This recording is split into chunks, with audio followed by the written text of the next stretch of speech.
Olá, amigos da comunidade batista no Pimentas. Estamos aqui para mais um programa Painel de Ministros, com a presença dos pastores Ailton e Josafá. Primeiramente, eu queria começar relembrando que em 16 de abril de 2007, na Virgínia, um aluno mata 32 pessoas no maior massacre da história americana. Em fevereiro de 2008, em Illinois, um aluno entra em uma escola e mata 6 pessoas e se suicida. Em março de 2009, um estudante em Winnenden, na Alemanha, invade a escola e mata 10 pessoas. 6/4 de 2011, ex-aluno invade a escola no Rio de Janeiro e mata 12 crianças e se suicida. Relembrando esses fatos, vamos começar com um debate hoje falando sobre massacres. E a primeira pergunta sobre o tema de hoje é: por que é tão comum, principalmente nos Estados Unidos, massacres envolvendo crianças? Eu vou passar a palavra para os pastores. Bom, massacre principalmente nos Estados Unidos, eu não sei responder especificamente por que nos Estados Unidos. Aí as causas podem ser um trilhão de coisas diferentes. Pode começar, talvez falando que dá o acesso à arma, por exemplo, muito mais fácil do que no Brasil. Estou dizendo que o acesso às armas seja a causa final, última do problema. Mas dá o acesso à arma mais legal. É direito do cidadão norte-americano ter uma arma de fogo em casa. No Brasil é o contrário, você precisa ganhar esse direito, não é inato, não nasce com você.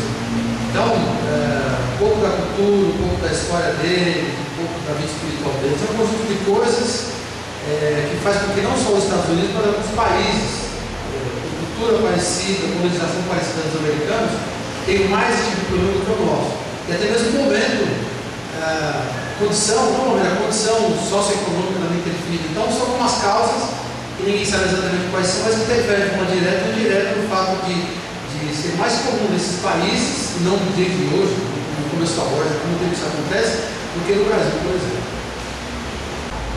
O bullying, ele tem alguma influência nesse tipo de fato? Bom, eu creio que de uma certa forma sim. Porque a pessoa que sofre bullying, como teve o caso de um rapaz, não me lembro do local, ele sofreu bullying por um bom tempo, o rapaz tinha barato, ele era obeso, enfim, teve um momento que ele estressou, derrubou o rapaz no chão, acabou quebrando a perna do rapaz, enfim. Eu creio que em um certo momento a pessoa que vai guardando um certo sentimento de raiva, porque não fez nada, se sente coagido, enfim, em um certo momento eu creio que ele vem colocar isso para fora, eu creio que geralmente é da pior forma. Eu acho que o bullying, na verdade, não é a causa, talvez seja o estopim da situação. É um sujeito que tem um desajuste emocional, um desajuste espiritual, ele entra dentro de um ciclo, de um processo novo, vai culminar depois de uma violência dessa. Então, isso muito é no meio do caminho com uma luta d'água. Então, não é porque o camarada foi oprimido, na escola, no trabalho, seja onde for, que ele vai sair matando todo mundo. Mas a pressão dele, pode ser na escola ou não, ela pode ser estopim da situação, não é a causa última do massacre desse. E por que agora também no Brasil? Então, talvez agora o Brasil não esteja parecido, vamos dizer assim, culturalmente falando, com os Estados Unidos, não é isso. Mas talvez agora no Brasil, que é aquela coisa de você ter muito acesso à informação, você está mais por dentro do que acontece em outros lugares do mundo, ou é o evento da internet, globalização da comunicação.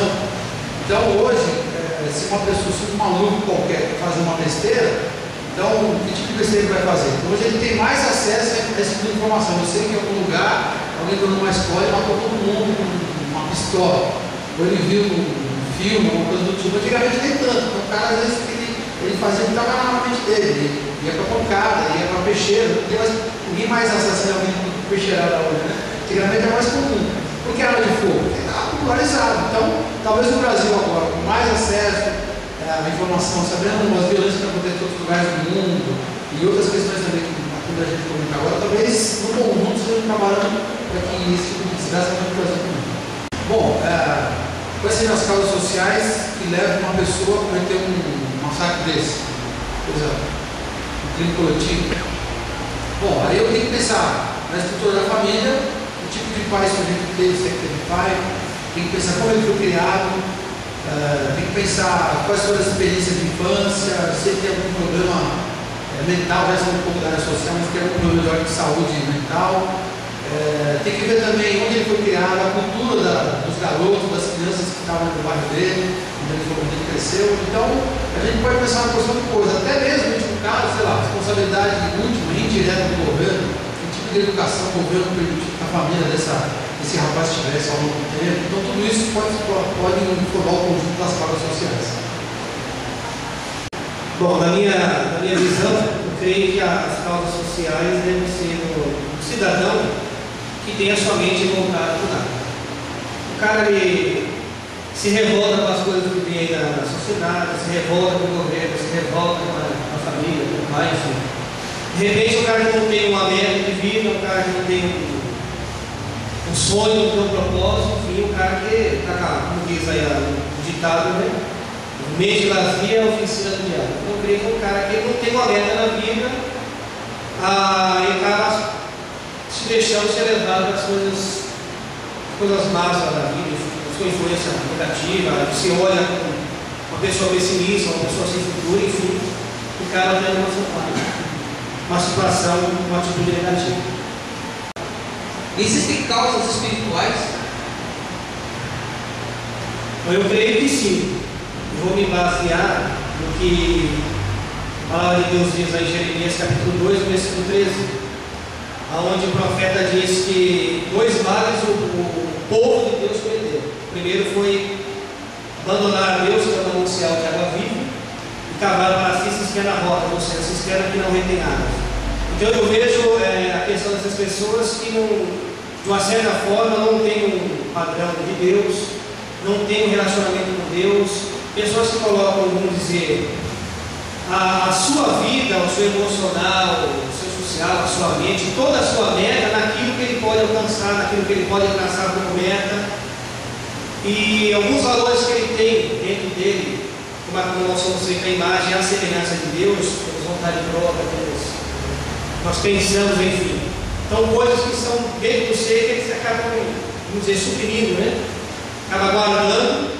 Não tem resposta para isso, ele abraça aquilo que o mundo coloca, e quando ele não atinge aquela expectativa, aquele padrão que ele acha que ele viaja, ele acaba se frustrando. E eu creio que acaba dando isso. Eu creio que a questão espiritual seja a falta de Deus, o consentimento da pessoa de Deus, para que ele existe, porque se Deus não existe, Deus existe, ele não tem essas respostas. Então, como ele esqueceu de Deus, ele acaba cavando para si, cisterna rota, ou seja, água barrenta, aquilo que ele pode abraçar com o seu braço, com a força do seu braço, e acaba se frustrando. Eu creio que é dessa forma. Bom, de forma direta, você pode pensar, por exemplo, em um tipo de necessidade, por exemplo. Eu já vi casos de pessoas que se tornaram assassinas, foram pegas, foram presas, condenadas, depois de algum tempo entraram num processo de mudança espiritual, se converteram na cadeira, em algum lugar, tiveram sua saúde espiritual restaurada, e aí depois, consciente de si, entendendo o que tinha acontecido, aí olhando para trás, enxergava ali a movimentação de um ser espiritual das trevas naquela pessoa. Você fala isso para um médico, por exemplo, um psiquiatra, ele vai chamar isso de esquizofrenia, ou problema de dupla personalidade, o famoso Jekyll e Hyde, né?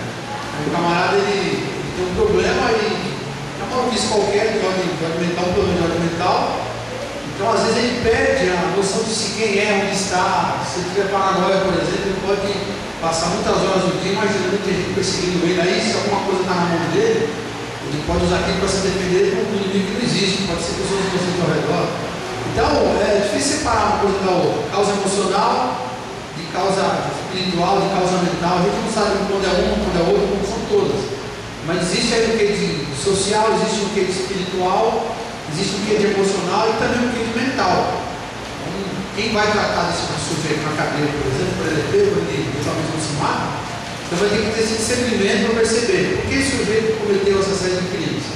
Ele é um doente mental, então vamos tratá-lo de forma como o médico trataria. Vamos tratar com o médico, o psiquiatra, o psicanalista.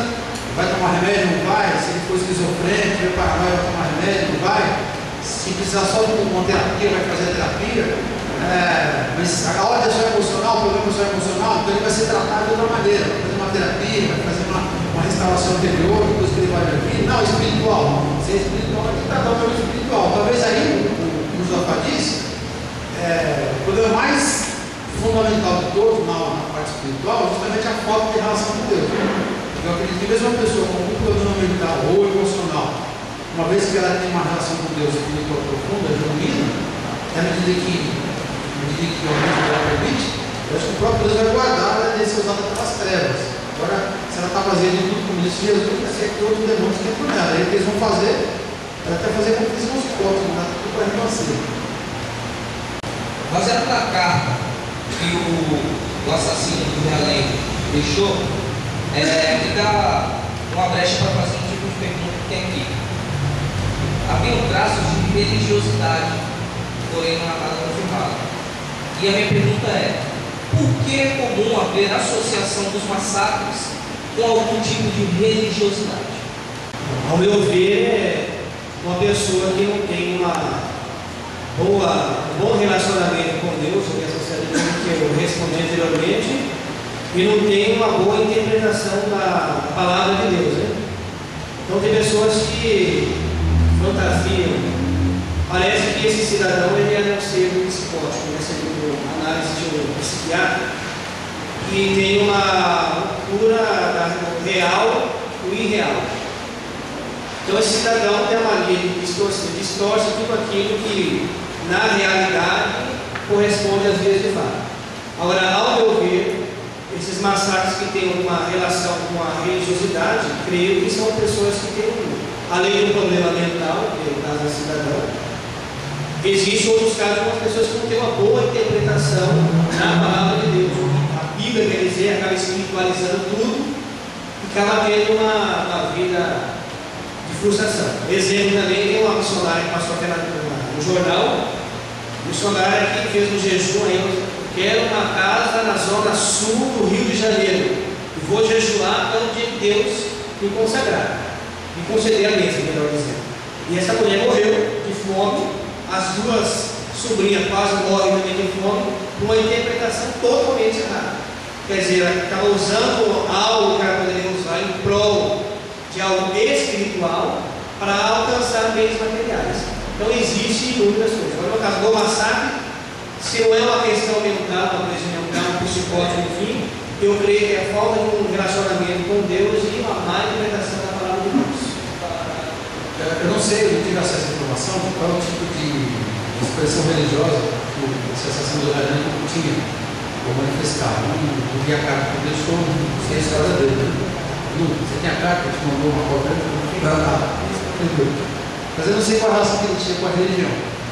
Mas, via de regra, a gente encontra entre os matadores sempre o pessoal associando o que eles estão fazendo com um ato profético, um ato messiânico, seja com um salvador de alguma coisa, sei lá. Aí o cara sai sentando o time de todo mundo achando que está fazendo a vontade de Deus. Um dos personagens mais famosos da Bíblia é o apóstolo Paulo. E certa vez eu disse para ele assim: Paulo, as muitas letras te fazem delirar. Quer dizer o quê? Ele tinha tanto conhecimento da palavra escrita, da palavra de Deus, e ele falava tão bem daquilo que alguns caras já que ele estava louco. Pô, ele não estava louco, ele estava delirando, mas tem gente que delira mesmo. Então, a Bíblia não é um livro fácil de se ler, é um livro comum, todo mundo tem acesso a qualquer lugar, tem acesso. É um livro que está cheio de espiritualização, as pessoas espiritualizam o que está escrito, outras literalizam o que está escrito, mas existe toda uma técnica, toda uma ciência para se interpretar de forma correta. Você não lê uma bula de remédio igual você lê uma carta da namorada, por exemplo. Você lê de forma diferente. Mas tem gente que pega a Bíblia querendo falar para a namorada e lê uma bula, ou vice-versa. Então, às vezes, parte de uma interpretação, uma hermenêutica complicada da palavra. O cara pega a Bíblia, lê um troço, e aí entende que aquilo é Deus falando com ele. Como ele é maníaco, como ele é paranoico, como ele, sei lá, tem qualquer problema mental, então não é difícil ele pegar algo que está escrito e achar que Deus está dizendo ele fazer aquilo. Mesmo que seja uma coisa horrível, então é difícil. Mas poderia ser a Bíblia, poderia ser o Corão. Aliás, quando o Corão, né? Esses malucos também que pegam aí, se matam, os homens bombas da vida, se matam para atacar uma outra etnia, um outro grupo, um outro país, às vezes matar 50, 100 pessoas de outro país, se dizendo que uma guerra santa, e antes de se matar fazem um culto. Os próprios líderes muçulmanos condenam esses radicais. E esses caras partem de uma interpretação radical e literalista do Corão, por exemplo. Então, eu acho que o maluco ele precisa da ocasião, da ferramenta. E as escrituras, quando são interpretadas, elas dão essa ferramenta para você. Não é comum você ver esse tipo de associação. O cara é doido, se vê um Messias e sai matando todo mundo.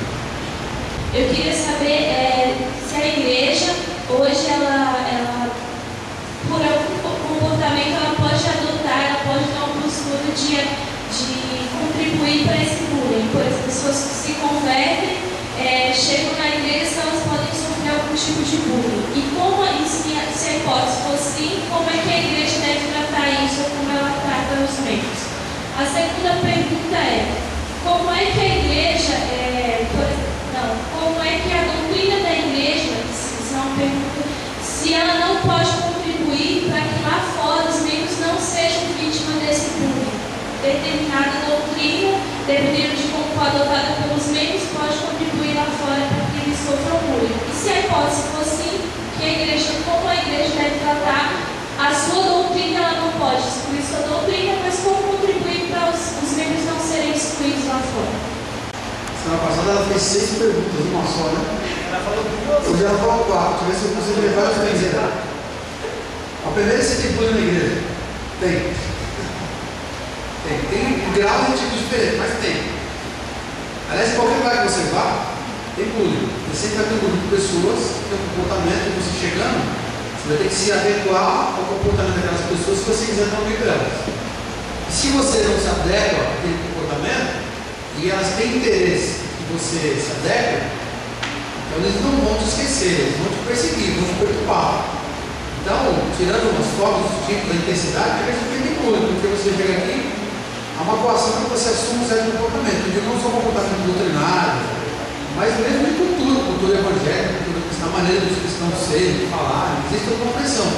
E eventualmente tem alguém que, por conta do seu desajuste emocional, não consegue se adequar rapidamente. Esse camarada começa a se sentir meio que desconectado, começa a se sentir mal, aí começa a falar que a igreja tem panelinha, tem, só que as panelas, as tampas das panelas estão abertas, mas tem panela, mas ele não consegue entender isso. Então, o bullying na igreja. Outra pergunta era sobre o que mesmo? A segunda? Se a doutrina da igreja não pode contribuir para que alguém torne um bulinado lá fora. Tem bulinado? Questão do bulinado? O problema é que esse bulinado é outra coisa, né? Mas tudo bem. Olha, eu acho que 2 casos aí. Primeiro é o seguinte, dependendo da mentalidade da igreja que uma pessoa está perguntando, ela vai ser trabalhada na mente dela para se tornar alguém superior aos outros. Isso é como acontecer. E aí ela vai chegar em outro lugar achando que ela é melhor do que as pessoas, só pelo fato de ela ter uma fé diferente das pessoas. Então, quando é pensando em juízo final, consequência do julgamento, já é muito temporal.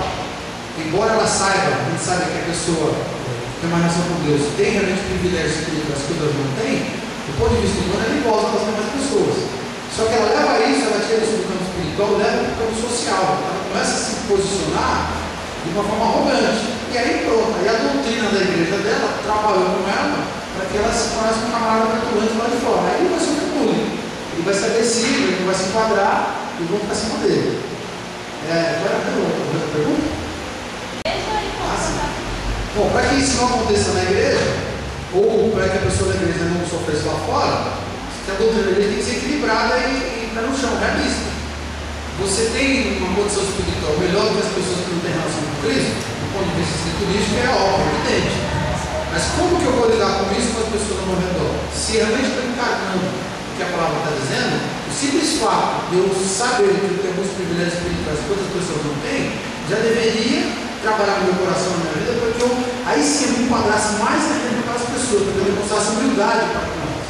Justamente por eu ter acesso à palavra de Deus e eu estar num patamar espiritual elevado, Se eu estou nesse patamar elevado, naturalmente, do ponto de vista social, eu vou estar mais a serviço das pessoas, vou me tornar menos agressivo e vou ser um camarada mais flexível, porque o cristianismo liberta você. Então o apóstolo Paulo diz lá, fiz-me várias maneiras diferentes para poder me adequar aos mais variados contextos, ele diz isso lá. Quer dizer, o equilíbrio está na essência do cristianismo. Agora, se eu sou uma igreja onde tem uma doutrina que me leva a ser um camarada desequilibrado, o problema está na igreja. Temos jogos que são violentos, que tratam de temas de assassinato, roubo, prostituição. Na visão de vocês, existe alguma relação com os videogames e os fatos ocorridos? Eu creio que tem uma certa relação, sim. Por exemplo, dependendo da idade da criança, ele acaba vendo aquelas lutas, ele se vê dentro daquela situação. Ele mata, ele rouba, ele faz tudo. E se ele não tem um bom desenvolvimento, ele se torna violento, ele se torna quer matar, as brincadeiras da criança tornam-se violentas. Eu falo isso por experiência própria. Algumas brincadeiras em casa melhoraram muito por ter alguns tipos de videogame.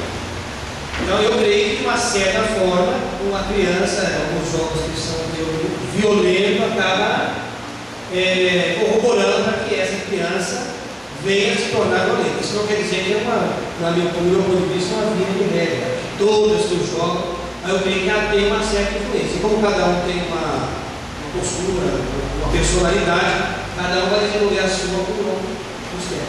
Se tiver uma criança que já tem um problema de ordem emocional ou mental, ou pelo menos uma disposição para isso, ou dependendo da idade, ou emocional, da estrutura mental e da informação, está bombardeado por qualquer tipo de influência forte, como videogame, ou um exemplo da família, do próximo, seja o que for, então ela vai reagir como se não estava vendo. Igual os lapadices, né? Com esse pequeno, colocou algum tipo de joguinho, dependendo do garoto, e tudo com o movimento. Em casa fala uma coisa, o meu filho mais velho, quando tinha acesso a um tipo de game, ele ficava mais agressivo, quando ele importava, ele limitava. Ele é um psicopata? Eu acho que não, né? Mas ele está influenciado porque a criança não tem ainda formada na sua mente a sua censura totalmente amadurecida. Quando você está mais velho, você tem aquela censura, sabe o que é bom, sabe o que é bom, o que é mal, mas se você não está mentalmente maduro ainda, você absorve aquilo de qualquer maneira. No caso dos adultos, então é um adulto, vamos dizer assim, decidido infantilizado, ele não sabe dividir o real do irreal. Então um cara esquizofrênico, por exemplo, um camarada que tem paranoia, ele não sabe dividir o real do real, ele está andando na rua, acha que tem alguém, uma linha de perseguição, perseguindo ele não tem. Mas ele é criança? Não, mas ele tem um problema mental. Então ele não tem aquela censura íntima, desenvolvida, como a criança ainda não tem. Então, dependendo da idade, dependendo do tipo de jogo, você tem que tomar cuidado. Não estou dizendo que vamos jogar fora os videogames, não. Mas você tem que ter um certo consenso. Quem pode ver o que, usar o que, mexer no que. É igual o filme que passa na televisão, você deixa o seu filho pequeno assistir qualquer tipo de filme, a programação decora para ele, né? Até mesmo você. Se você sabe que você está quando você pode, você cerceia algumas coisas que te fazem mal e você se abre para outras coisas. Mas se você não tiver esse discernimento, é problema de influência. Partindo de um pensamento praticamente ateu, diante a atrocidades que vem acontecendo, como foi a dessa semana no Rio de Janeiro, até onde a vontade permissiva de Deus, porque Deus permite essas coisas, porque Deus, de certa forma, permite que crianças ou em outros casos aconteçam esse tipo de coisas, vítimas de um psicopata. Na mente de um ateu, isso vai corroborar para ele continuar sendo um ateu. Na minha visão, ele já não crê em Deus. Então, na minha visão, ele vê essas atrocidades. E aonde nós olhamos para uma criança e olhamos para ele, vemos a sua pureza, a sua inocência mesmo, e vemos essa atrocidade. Aí vemos os crentes pregando, dizendo que existe um Deus, que está no controle de tudo. Ele é ateu, isso vai corroborar mais para ele dizer assim: realmente Deus não existe. Agora, do ponto de vista cristão, a pessoa que tem fé, ele sabe que Deus está no controle de tudo, que algumas coisas acontecem, ainda que sejam más, que Deus tem a questão da sua vontade permissiva, não que Deus permite, Deus tem interesse que essas maldades se proliferem, mas que o homem, a tendência do mundo é má, que a questão do homem que está longe de Deus, vai querer viver a violência pela violência, viver o prazer pelo prazer, e cada um vai viver o seu. Agora o ateu não, ele vai ver que isso é um fator corporativo para continuar crendo na não existência de Deus. Eu acho que a origem da sua pergunta tem a ver com a existência do mal. Se existe um Deus bom, por que ele permite o mal? É isso? Se existe um Deus bom, por que ele permitiu esse massacre? Por que desgraça? Permitiu que eu perdesse o emprego, que eu ficasse doente, ou que essa criança fosse massacrada? Está por trás da mesma pergunta. Porque o mal existe e existe um Deus poderoso e bom. Sem querer ser teologicamente arrogante, eu acho que a resposta é mais ou menos simples. Deus é soberano, faz o que bem entende, e a hora que ele entende, sem prestar conta para ninguém. E num certo momento, depois de ter criado o tempo, que até então não tinha um certo momento, Deus criou o tempo, depois de um certo momento, um certo tempo, tomou a decisão de criar o ser humano. Ele criou. E tomou a decisão de criar esse ser humano não como um robô, mas livre. E ele sabia das implicações disso, sabia que o ser humano poderia pecar. Só que entre ele criar um ser humano robotizado, que obedecesse a ele tudo automaticamente, sem possibilidade, e criar um ser humano livre, ainda que pudesse cair, pecar e etc., causar mal, ele escolheu a segunda opção. Ele achou mais negócio na relação custo-benefício, vamos dizer assim, numa linguagem da administração, a relação espiritual custo-benefício. Deus achou mais interessante permitir que o ser humano fosse criado com livre-arbítrio do que sem livre-arbítrio, porque ele cairia, mas com a mesma liberdade que ele caiu e causou mal para tanta gente, também causasse bem para outras pessoas e também voltasse para ele, houvesse o arrependimento. Então, de alguma maneira, Deus deu essa liberdade para todo mundo, e as coisas boas que a gente faz, a nossa liberdade, e as coisas ruins são consequências de uma coisa boa ou não. Deus não criou o mal em si, mas criou a possibilidade do mal, criou o ser humano capaz de ter liberdade e deu a ele poder. Disse, faz isso, vá para esse lado, use o poder que eu te dei dessa maneira, mas para que a sua criação fosse perfeita, eu te dei a liberdade de você fazer o bem e o mal, eu espero que você faça o bem. Agora, se eu não tivesse te dado a liberdade de fazer o mal, então não poderia dizer que você seria um ser perfeito, criar uma imagem de semelhança. Porque Deus tem liberdade. Se nós somos parecidos de alguma maneira com Deus, significa que a gente também tem liberdade. A gente tem que criar imagem de semelhança. Então, com o advento da queda, a natureza pecaminosa, etc., tudo foi bagunçado, tudo foi levado, essa liberdade foi levada aos extremos. Mas da mesma maneira que alguém faz uma desgraça dessa, massacrar uma porção de criança, uma porção de inocentes, uma outra pessoa usando a mesma liberdade, independente de quem Deus ou não, ela pode fazer uma coisa sensacional, matar fome de centenas de crianças. Então, na verdade, aí não está em Deus ter criado um mal ou não, da coisa ser boa ou não. Está no fato de Deus te deu alguma coisa e você está usando a liberdade que Ele te deu. A liberdade que Ele te deu é boa. Então, por que não tirou essa liberdade, sabendo que usaria para o mal? Porque aí o bem que Ele teria feito em criar você com liberdade não seria bom. Não poderia ser você uma pessoa perfeita, mas sim. E a prevenção? Qual a prevenção para esse tipo de situação? Bom, eu tenho 3 filhos pequenos. Quem garante que amanhã eu não vou entrar na escola dos meus filhos e matar um deles? Como é que eu faço? Vou tirar as crianças da escola? Vou ter um sistema de educação iniciar na minha casa? A nossa lei brasileira não permite isso. Em alguns lugares do mundo, os caras tiram o filho da escola e botam o camarada só na casa dele. O pai meio que ensina tudo depois dessa visão, uma coisa do tipo. No nosso caso, não pode fazer isso. Eu tenho que mandar os caras para a escola, não aprender. Eu tenho que ir para a escola. Vou mandar um segurança para 24 horas do lado deles, cada um deles? Viável, em todos os sentidos. Como é que se faz então? Bom, aí você tem que, primeiro, procurar tentar alguns sinais, atentar para alguns sinais que podem surgir. Por exemplo, se você tem uma filha, e ela é mocinha, sei lá, está começando a namorar, aí começou a se engraçar com o rapaz, e você percebe que aquele camarada ali pode acabar namorando com ela, mas você percebe que aquele camarada não está muito bem ajustado as pernas, então você não tem que ver se o cara é um camarada, como dizia o minha avó, ele é trabalhador, ele é honesto, não usa tocha. Não basta ver se ele não é drogado, se ele está falando nada disso. Tem que ver se o camarada é ajustado com a idade dele, se ele tem um ajuste com a idade dele. Vocês veem que o camarada tem 20 anos de idade, mas ele não tem essa censura prévia, uma mente clara, desenvolvida, exemplo na infância, ou um camarada com sinais de esquizofrenia, ou alguma coisa do tipo. Sei lá, a senhora você percebe que não vai, né? Às vezes a gente percebe e chama de intuição. Intuição nada, não se conscientizando. Sabe, pelo menos assim, não vou com a cara desse menino, sabe? E a menina não entende por que a bagulho lá com a cara. Então, às vezes é uma intuição, é o consciente falando, esse camarada tem um problema, você não percebeu, mas eu percebi. Então, tem que dar com sinais, ou mesmo teu filho, né? Seu filho tem um problema, a mãe, a avó desse garoto para o jardim, sei lá, ela parece que entendeu, eu vou contratar o garoto, ele fugiu, tinha problema, ela tinha percebido. Então, atentar aos sinais dos suspeitos. De vez em quando, quando eu estou na escola com os meus filhos, eu vou com uma prima, uma coisa assim, eu chego junto, quero saber o que aconteceu. E na última que teve lá, sentou eu e um menino lá, para ver se aquela coisa não pegou normal, ou se uma coisa fora do limite. Então, se o seu garoto quer mais para a escola, está sofrendo bullying, ou se ele é o bullying na rua, não tem bullying, quem faz bullying é bullying na rua, né? O ator do bullying, se ele está sofrendo, está pulando, sei lá, são sinais.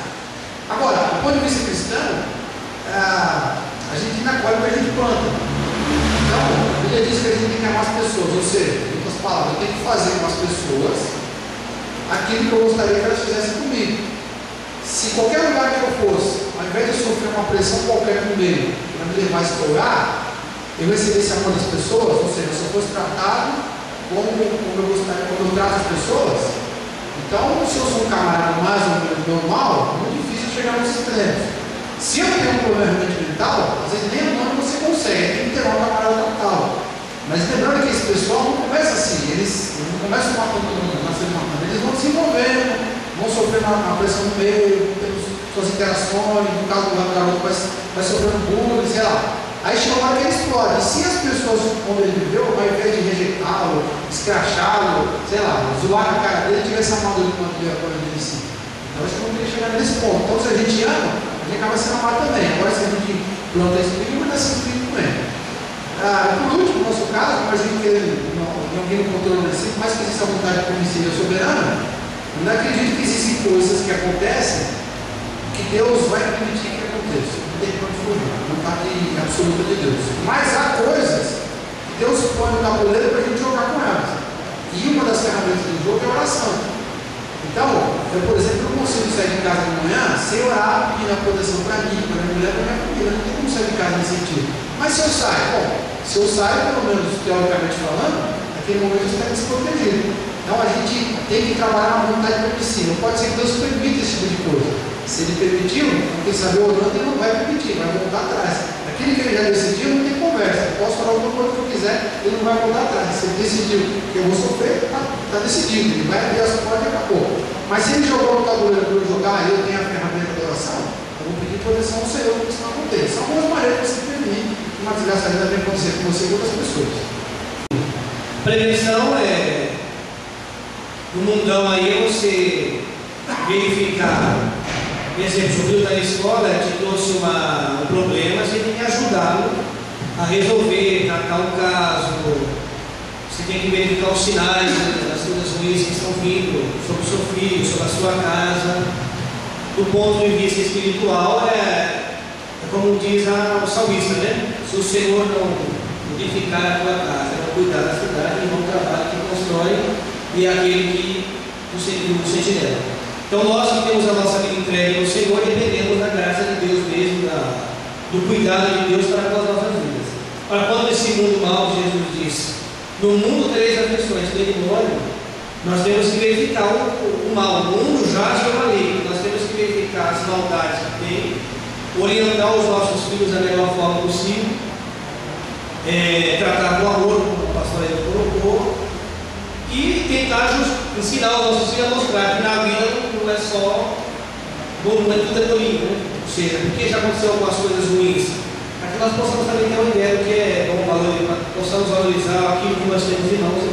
Eu creio que a prevenção é você sinalizar o que está errado, onde tem um possível problema ou de fato um problema, e na questão dos cristãos é depender somente da proteção divina.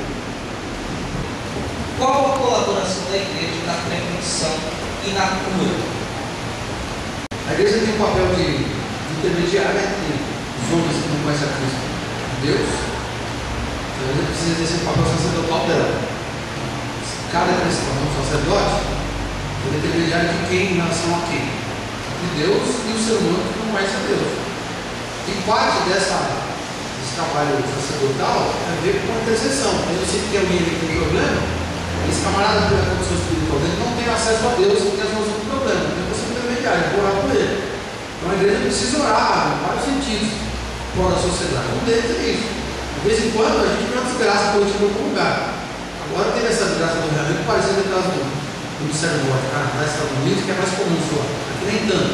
Mas a gente tem a nossa desgraça muito pequenininha, né? De vez em quando você vê uma chacina ali, a polícia chega ali, alguns bandidos matam um velho, matam um vídeo, uma boca de fumo. O próprio Rio de Janeiro, uns anos atrás, teve a chacina de Miguel Geral. Não tem outros casos, né? Então, aqui em São Paulo tem mais lugares, quer dizer, isso está acontecendo o tempo todo. Agora, essas são vivendo a vida, porque chocou, que eram crianças, mas já teve caso parecido. O que a gente tem que fazer? A primeira coisa é interceder para que isso que acontece todo dia não aconteça, para o papel sacerdotal da igreja. O começo da história é essa. A igreja está muito preocupada em orar por ela, pelo sucesso dela, pelo crescimento dela, das pessoas da igreja, do povo da igreja. Mas em quem está lascado, quem não tem Cristo no mundo? Tem que orar por eles também. No sentido social e no sentido espiritual. Se eu conheço alguém, eu percebo que tem problemas emocionais, mas que não fez uma besteira ainda, eu tenho que orar por ele, interceder por ele, que Deus o ajude. E mais do que isso, aí é o segundo papel fundamental da igreja nesse caso, entra ali com um trabalho de evangelização completo do sujeito, uma evangelização holística. Hoje em dia, se você ligar a TV, o rádio, a internet, se alguém levando uma mensagem para quem não é de igreja nenhuma, via de regra vai dizer o seguinte: você precisa aproximar de Deus para que Deus te cure de uma doença física e te dê crescimento financeiro. Bom, mas tem que ver que o ser humano não é só saúde física, não é só corpo. O ser humano não é só dinheiro. O ser humano é emoção, é sentimento, é vida social, é espiritualidade, é mente. O ser humano é holístico, é global, é amplo, é abrangente, não são uma coisa só. Aquela velha premissa lá do texto lá de Lausanne, da década de 70, né? Os caras se reuniram e não rever a missão da igreja. Qual é a missão da igreja? É o evangelho todo o momento todo. Se essas pessoas têm problemas, ou tendências mentais, ou emocionais, ou têm influências espirituais, que mais cedo ou mais tarde vão levar essas pessoas a cometerem uma atenção, uma babaquice, uma desgraça qualquer dessa, envolvendo dezenas, centenas de inocentes, então a igreja tem que agir sobre essas pessoas, levando o evangelho todo. A mensagem de que o poder de Deus pode mudar não só a espiritualidade da pessoa, libertar os pecados, libertar ali do poder das trevas de influência, mas pode também até fazer cura para o corpo e para a mente daquela pessoa. O evangelho ele traz luz, traz vida como um todo para aquela pessoa, não só uma parte da vida. Agora, há muito tempo atrás, a gente só pregava a salvação do inferno. Você precisa conhecer a Cristo para morrer no inferno. A igreja católica, durante muitos anos, pregava a salvação da alma e o resto é Satanás. Não, você continua sendo escravo de tudo, de todos, não importa. Né? Você estava até percebendo com aquele pé de Pedro, onde ele fala: se alguém sofre, você for como cego, né? E se eu bater dentro dos maus do Senhor, não importa. Mas a leitura está muito distorcida. Então você esquecia tudo, as pessoas eram exploradas, eram prejudicadas em todo sentido, portanto, é para o céu. Agora, recentemente, o evangelho crescendo no Brasil, no mundo, agora está se pegando muito o bolso, o crescimento do bolso, a salvação do bolso, e a salvação do bolso e a salvação do bolso. Se perdeu um pouco da salvação do espírito. Mas o que é a pós-modernidade perder a gente? É a salvação do ser como um todo. Tem que pensar na salvação eterna, na qual vai depois da morte, tem que pensar que ele tem uma vida social e um relacionamento com as pessoas para ser salvo, tem que pensar na saúde emocional dele. Você se sente feliz, o que é de errado com você? Se você se vê, falando do bullying de todo, né? Você se vê no grupo, do ponto de vista das pessoas, do ponto de vista de Deus. Se muitas dessas pessoas que fazem essas maluquices por conta de uma pressão social de estupim, porque em certo momento da vida delas, elas permitiram que a visão que as pessoas tinham dela fosse a visão dela, e não a visão de Deus. Normalmente, aquilo que Deus vê em mim, os outros não veem, e vice-versa. E muitas vezes o que as pessoas veem em mim são coisas ruins, não são coisas boas. Deus não. Deus é um terráqueo e mostra todo o sangue, mas Deus não tem potencial. Então, se uma pessoa se apega nesse tipo de potencial, ela vai subir a pressão do grupo. Porque ela, mesmo que ela sofra, que ela chore, ela sabe que tem alguém acima que ela ama, que valoriza. Isso vai fazer toda a diferença. Isso é o evangelho integral. A gente tem que levar esse evangelho integral para as pessoas. Eu creio que esse mundo não tem cura. Por isso que Jesus disse que esse mundo aqui não jaz maligno, né? E que o reino de Deus não está nesse mundo e não é esse mundo. Eu creio que uma da colaboração da igreja para o mundo é sinalizar esse mundo acerca do Evangelho, acerca de Cristo, que vai fazer a diferença nesse mundo. Curar, e eu creio que é possível. Eu creio que a colaboração da igreja, na minha visão, eu sei que algumas podem discordar de mim, eu creio que não tem cura. Eu creio que o que a igreja pode fazer e já está fazendo, precisa melhorar, é sinalizar o mundo acerca da volta de Cristo, sinalizar o mundo acerca do reino de Deus que já está aí, de todos aqueles que pela fé querem abraçar a fé em Cristo, sinalizar a questão da vida e a mudança em Cristo. E não queremos, sermos messiânicos, dizer que não culpa de salvação, que falta isso, falta aquilo. Eu creio que o que a igreja pode fazer é sinalizar o mundão aí com acerca da graça de Deus. Agora, cura, eu creio que não tem. Nós estamos encerrando mais esse programa Painel de Ministros. Lembrando que você pode dar a sua opinião, fazer sua crítica e dar sugestões de temas e assuntos para discutirmos no próximo programa através do mktcbp@hotmail.com